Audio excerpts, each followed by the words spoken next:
هذا القرآن يوحدنا لطريق الخير يوجهنا الله تعالى أنزله ورسول الله معلمنا. بسم اللہ الرحمن الرحیم. و حق تعالی اگر خواہد گناہ کبیرہ را بے توبہ ببخشد. اگر اللہ رب العزت چاہے تو گناہ کبیرہ کو بغیر توبہ کے بخش دے. وگر خواہد بر صغیرہ عذاب کند، اور اگر چاہے تو گناہ صغیرہ پر عذاب کرے.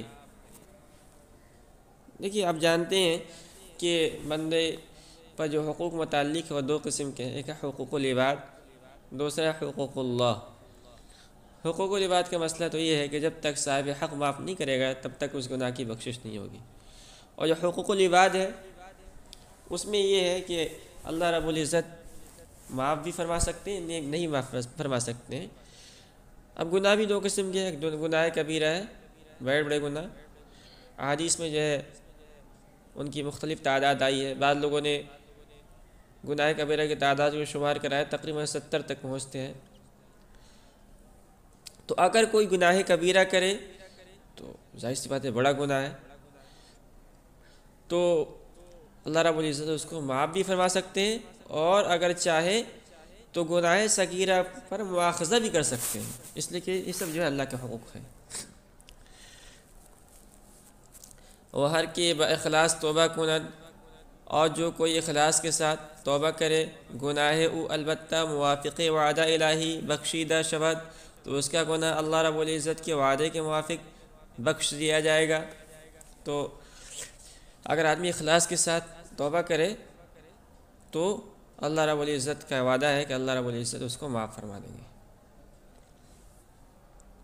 اور کفار ہمیشہ در دوزخ معذب باشند، اور کفار ہمیشہ دوزخ کے اندر عذاب میں گرفتار ہوں گے. اور مسلمانان گناہگار اگر دوزخ در آئین، اور گناہگار مسلمان اگر دوزخ کے اندر آ جائیں. دیکھیے، جو مسلمان ہوں گے جن کے اندر ذرہ برابر ایمان ہوگا، اللہ رب العزت ان کو جو ہے حضور پاک صلی اللہ علیہ وسلم کی شفاعت کی برکت سے جنت کے اندر داخل کر دے گا. مگر کچھ گناہگار مسلمان ایسے بھی ہوں گے جن کے پاس جو ہے گناہوں کا اتنا بوجھ ہوگا کہ ان کو بالآخر جہنم کے اندر ڈال دیا جائے گا. تو وہ جہنم کے اندر ڈالے جائیں گے، کفار بھی جہنم کے اندر ڈالے جائیں گے اور مسلمان بھی جہنم کے اندر ڈالے جائیں گے. مگر کفار یہ ڈالے جائیں گے ہمیشہ ہمیشہ رہنے کے لیے، اور مسلمان ایک نہ ایک دن وہاں سے نکالا جائے گا. آخر کار خواہ جل یا بدیر البتہ از دوزخ برآیند، بالآخر خواہ جلدی یا دیر میں یقینی طور پر دوزخ سے نکل آئیں گے. و داخل بہش شوند، اور جنت کے اندر داخل ہوں گے. و بعض در بہش ہمیشہ باشند، اور اس کے بعد جنت کے اندر ہمیشہ ہمیشہ رہیں گے. وہ مسلمان بر ارتکاب کبیرہ کافر نہ شود، اور مسلمان گناہ کبیرہ کے ارتکاب سے کافر نہیں ہوتا. دیکھیے، یہی اہل سنت والجماعت کا عقیدہ ہے. اب جب شرح عقائد آپ پڑھیں گے تو شرح عقائد کے اندر تفصیل کے ساتھ اس میں اختلاف ہے. بعض فرقہ کا جو ہے عقیدہ یہ ہے کہ گناہ کبیرہ کا ارتکاب کرتے ہی بندہ یہ اس ایمان سے خارج ہو جاتا ہے. بعض لوگ کہتے ہیں کہ نہیں، نہ مسلمان نہ مومن رہتا نہ کافر رہتا ہے، بیچ کے اندر منزلۃ بین المنزلتین، بیچ میں ایک درجہ ہے وہ ہٹ کر رہتا ہے. لیکن اہل سنت والجماعت کا متفق عقیدہ یہ ہے کہ وہ کافر نہیں ہوتا، مسلمان رہتا ہے. ہاں، گناہ کرنے کی وجہ سے اس نے بہت برا کام کیا، اللہ رب العزت اس سے ناراض ہو جائیں گے. ون از ایمان بر آیت، اور نہ ایمان سے باہر نکلتا ہے، یعنی مومن ہی رہتا ہے. معاچی از انواع عذاب دوزخ، اور جو قسم قسم کی عذاب دوزخ کے سلسلے میں آئے ہیں.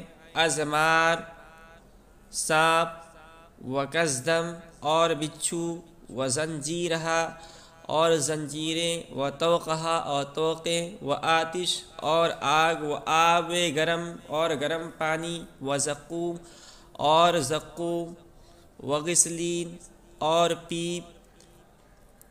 تو آپ مختلف جو ہے حدیث کے اندر ہم نے پڑھا بھی ہے، سنا بھی ہے، سب کو جانتے ہیں کہ جہنم کے اندر جو ہے طرح طرح کے عذاب دی جائیں گے. سب سے پہلا عذاب جو شروع ہوگا وہ تو عالم برزخ کے اندر شروع ہو جائے گا. قبر کے اندر جب آدمی جائے گا تو وہیں سے سانپ، بچھو کا سلسلہ شروع ہو جائے گا، اور آخرت کے اندر جو ہے مجرمین کو مختلف قرآن کی آیتوں کے اندر آیا کہ ان کو زنجیروں کے اندر جکڑا جائے گا، ان کے گلے میں توق پہنائے جائیں گے، ان کو گرم گرم پانی پینے کے دیا جائے گا، ان کو تھوہڑ ایک کانٹے دار درخت ہوتا ہے وہ کھانے کے لیے دیا جائے گا، پینے کے لیے پانی مانگیں گے تو پیپ دیا جائے گا، گرم پانی دیا جائے گا جس سے ان کی اتڑیاں باہر نکل آئے گی۔ یہ سب کے سب جو ہے حق ہے کہ پیغمبر صلی اللہ علیہ وسلم فرمودہ کہ حضور پاک صلی اللہ علیہ وسلم نے فرمایا ہے کہ قرآن بدا ناطق است، اور قرآن بھی ان کی گواہی دیتا ہے، تو یہ جو آئے سب کے سب برحق ہیں۔ اور اسی طرح جنت کی جو نعمتیں ہیں وہ بھی برحق ہیں، اور انواع نعیم جنت، اور جنت کی قسم قسم کی نعمتیں، از مآکل و مشارب، کھانے اور پینے کی، وحور و قصور، اور حوریں اور محلات وغیرہ، ہمہ حق است، یہ سب کے سب برحق ہیں۔ بات یہاں پوری ہو گئی۔ اب جنت کے اندر جو مسلمان مومنین کو نعمتیں دی جائیں گی نا، تو بہت قسم قسم کی نعمتیں دی جائیں گی، ہم اندازہ بھی نہیں کر سکتے ہیں۔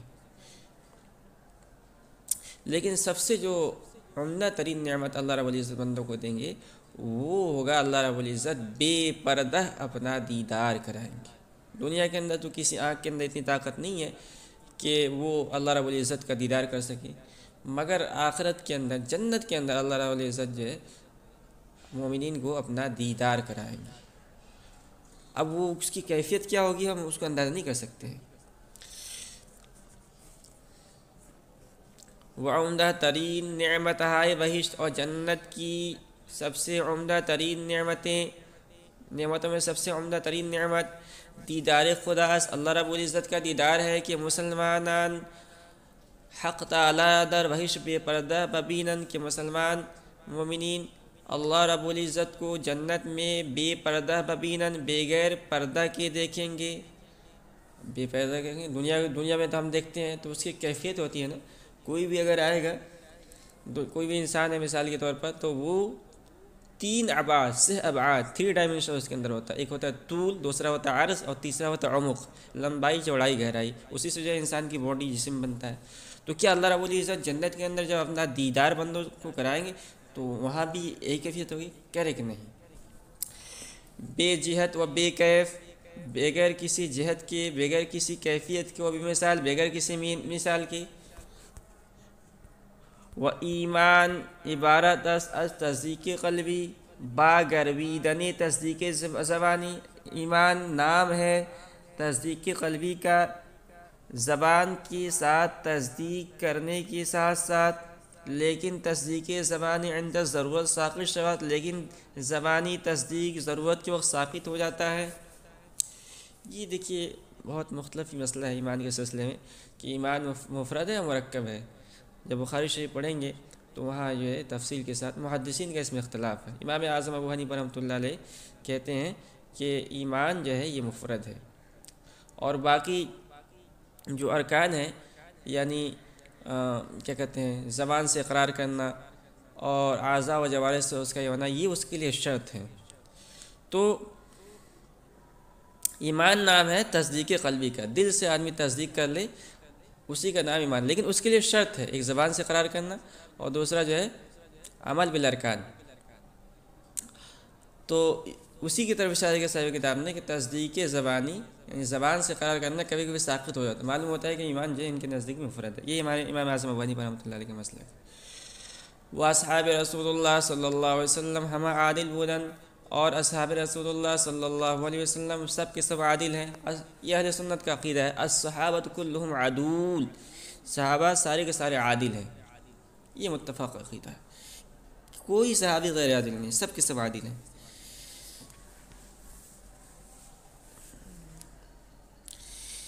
کہہ رہے ہیں کہ اگر از کسی احیانا ارتکاب معصیت شدہ، اگر ان میں سے کسی ایک سے کبھی معصیت کا ارتکاب ہو جائے، تائب مغفور گشتہ، تو وہ توبہ کر دیتا ہے اور اللہ رب العزت اس کو معاف فرما دیتے ہیں۔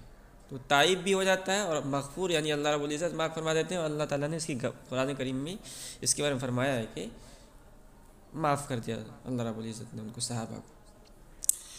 متواترات نصوص قرآن حدیث پر مدح صحابہ پرست، کرے کہ متواترات یعنی نصوص قرآن قرآن اور حدیث کے نصوص میں سے تواتر کے ساتھ یہ ثابت ہے کہ یہ نصوص قرآنی جو ہے یہ صحابہ کی تعریف سے پر ہے.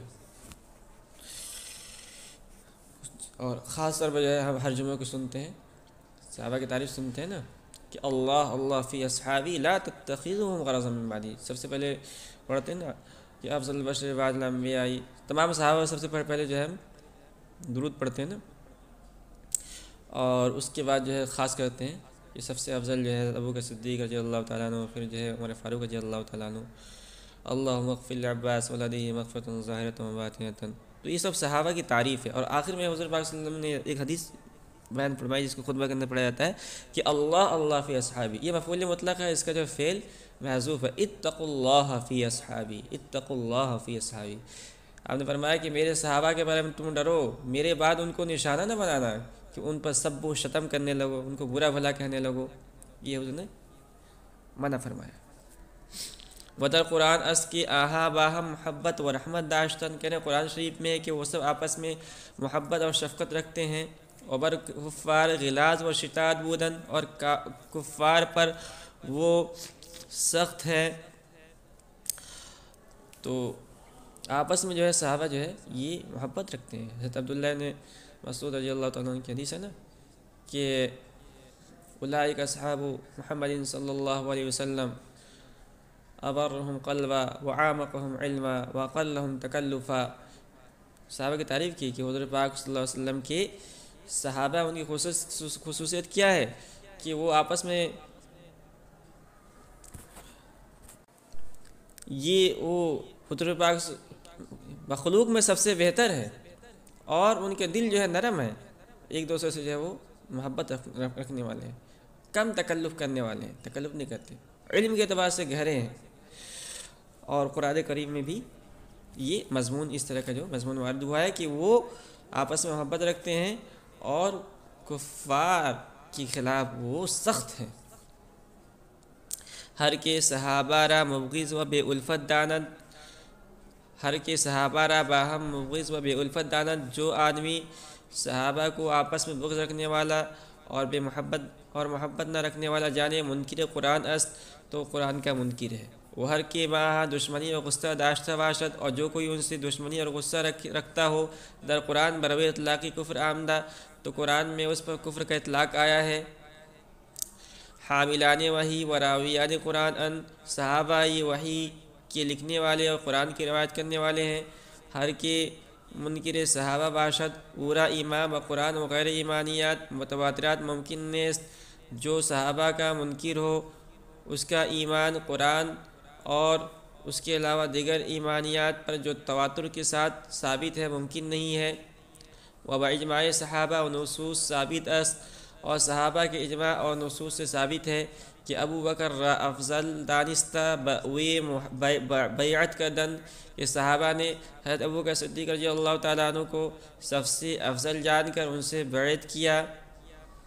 وبا اشارہ ابی بکر رضی اللہ تعالیٰ عنہ برخلافت عمر بعد ابی بکر بنا بر فضل او اجماع آوردند، اور حضرت ابو بکر رضی اللہ تعالیٰ عنہ کے اشارے سے یعنی مشورے سے حضرت عمر رضی اللہ تعالیٰ عنہ خلافت پر حضرت ابو بکر صدیق رضی اللہ تعالیٰ عنہ کے بعد ان کی فضیلت کی وجہ سے و برفضل اجماع آودن سب متفق ہو گئے. یعنی سب سے پہلے حضرت ابو بکر صدیق رضی اللہ عنہ خلافت پر بیعت کیا، اس کے بعد حضرت عمر رضی اللہ تعالیٰ عنہ کی خلافت پر حضرت ابو بکر صدیق رضی اللہ عنہ کے مشورے سے بنا بر فضل ان کی فضیلت کی وجہ سے، یعنی حضرت عمر فاروق رضی اللہ تعالیٰ عنہ کی فضیلت کی وجہ سے حضرت ابو بکر رضی اللہ تعالیٰ عنہ کے بعد اجماع آودن سب متفق ہو گئے، خلافت پر متفق ہو گئے. وبعد عمر سے روز صحابہ باہم مشورہ کردہ، اور حضرت عمر فاروق رضی اللہ تعالیٰ عنہ کی شہادت کے بعد صحابہ نے 3 دن باہم مشورہ کیا. عثمان رضی اللہ تعالیٰ عنہ را افضل دانستہ، حضرت عثمان رضی اللہ تعالیٰ عنہ کو افضل جان کر برخلافت ان کی خلافت پر اجماع کردن متفق ہو گئے. بوئے بیعت نمودن، اور ان سے بیعت کیا. اور بعد عثمان رضی اللہ تعالیٰ عنہ ہم اصحاب مہاجرین و انصار کے در مدینہ بودن، اور حضرت عثمان رضی اللہ تعالیٰ عنہ کی شہادت کے بعد تمام صحابہ خواہ مہاجرین ہوں یا انصار ہوں جو مدینہ میں تھے، علی مرتضیٰ رضی اللہ تعالیٰ عنہ، حضرت علی رضی اللہ تعالیٰ عنہ کی خلافت پر متفق ہو گئے۔ کسے کے باؤ منازعت کردہ مختی اس، جو کوئی ان سے جھگڑا کرے، یعنی یہ کہے کہ نہیں حضرت علی رضی اللہ تعالیٰ عنہ خلافت کے حقدار نہیں تھے، تو وہ غلطی پر ہے۔ کسے کے باؤ منازعت کردہ، جو کوئی ان سے جھگڑا کرے، یعنی حضرت علی رضی اللہ تعالیٰ سے جھگڑا کرے، مختی اس وہ غلطی پر ہے، لیکن سوئے زن با صحابہ نبایت کر، لیکن صحابہ کے ساتھ بدگمانی نہیں کرنی چاہیے۔ و مشاجرات احارا بر محمل نیک فرو باید آورد، اور مشاجرات صحابہ کو نیک اچھی تعویل پر محمول کرنا چاہیے۔ مشاجرات صحابہ یعنی صحابہ رضی اللہ تعالیٰ عنہ کو جو آپس میں جھگڑے ہوئے تھے، جنگ جمل ہوا تھا، جنگ صفین ہوا تھا، دونوں طرف صحابہ تھے اور صحابہ کی ایک اچھی خاصی تعداد اس کے اندر شہید ہوئی، تو جو ان کے آپس کے جھگڑے تھے نا، اس کو جھگڑا نہیں کہا جاتا، اس کو جنگ نہیں کہا جاتا، بلکہ اس کو مشاجرہ کہا جاتا ہے۔ اس کی جمع مشاجرات یہ باب مفعولہ سے ہے۔ اس کے معنی آتے ہیں درخت کی شاخوں کا آپس میں ایک دوسرے کا مل جانا۔ درخت جو ہوتے ہیں، جو گھنے درخت ہوتے ہیں خوبصورت، ان کی شاخیں کیا ہوتی ہیں، ایک دوسرے کے اندر بالکل ملی ہوئی ہوتی ہیں، اور وہ درخت کی خوبصورتی کے اندر اضافہ کرتا ہے۔ وہ شاخوں کا ایک دوسرے میں ملنا یہ درخت کو بدصورت نہیں بناتا بلکہ خوبصورت بناتا ہے۔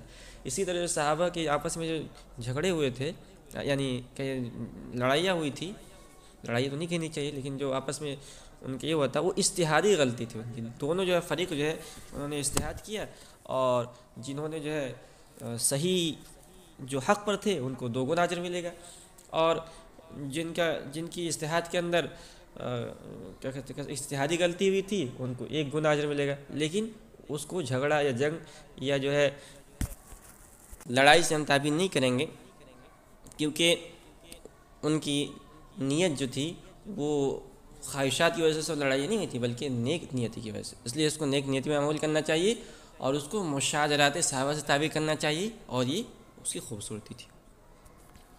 لیکن ابا ہر ایک محبت و عقیدت باید داشت، اور ہر ایک سے محبت اور عقیدت رکھنا چاہیے۔ این است عقائد اہل حق، یہی اہل سنت والجماعت کا عقیدہ ہے۔